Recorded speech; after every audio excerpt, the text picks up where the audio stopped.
मैं आपसे पूछूं कि दुनिया का सबसे कठिन कार्य कौन सा है, तो आप बहुत से कार्यों का नाम गिना दोगे और वाकई में उन्हें करना बहुत कठिन भी होगा।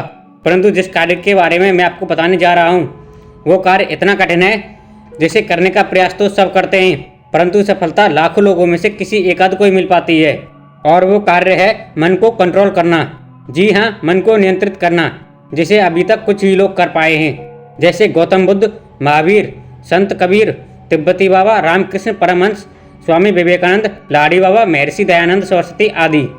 यदि आप चाहो तो रोडपति से करोड़पति बन सकते हो, परंतु बिना किसी गुरु कृपा और आत्म संयम के मन को आप नियंत्रित नहीं कर सकते, और बिना इसको कंट्रोल करे आप कुछ बड़ा भी नहीं कर सकते।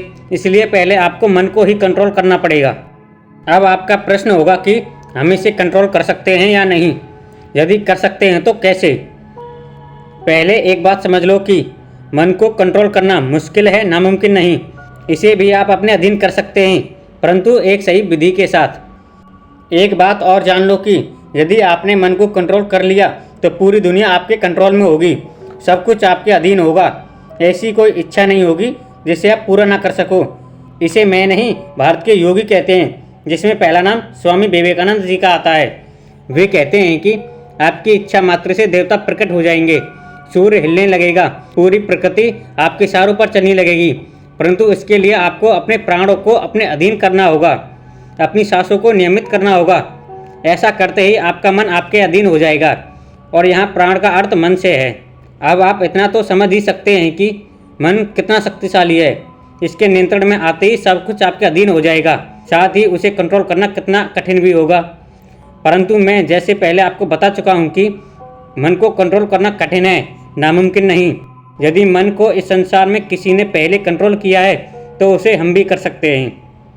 मन को हम बहुत से माध्यमों से अपने अधीन कर सकते हैं, जैसे योग के माध्यम से, प्राणायाम के माध्यम से, ध्यान और भक्ति के माध्यम से। आप अपने स्वभाव के अनुसार किसी को भी चुन सकते हैं। सभी से मन को कंट्रोल किया जा सकता है।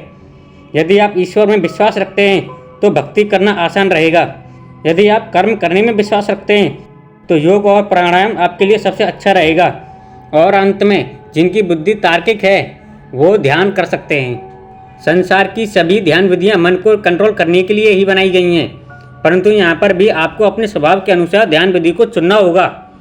उसी को अच्छे से लंबे समय तक करते रहना होगा, तभी आप सफल हो पाओगे। इस चैनल पर पहले से ही बहुत सी ध्यान की वीडियो पड़ी हुई हैं, आपको उनकी लिंक डिस्क्रिप्शन बॉक्स में मिल जाएगी। आप उन वीडियो को देखकर अपने स्वभाव के अनुसार ध्यान करना शुरू कर सकते हो। आपको शुरुआत बेसिक ध्यान विधि से ही करनी है। आपको इसके लिए असीमित धैर्य के साथ प्रतिदिन ध्यान का अभ्यास करना बहुत ही ज़रूरी है। हमारे इस चैनल से जुड़ने के लिए आपका बहुत बहुत धन्यवाद।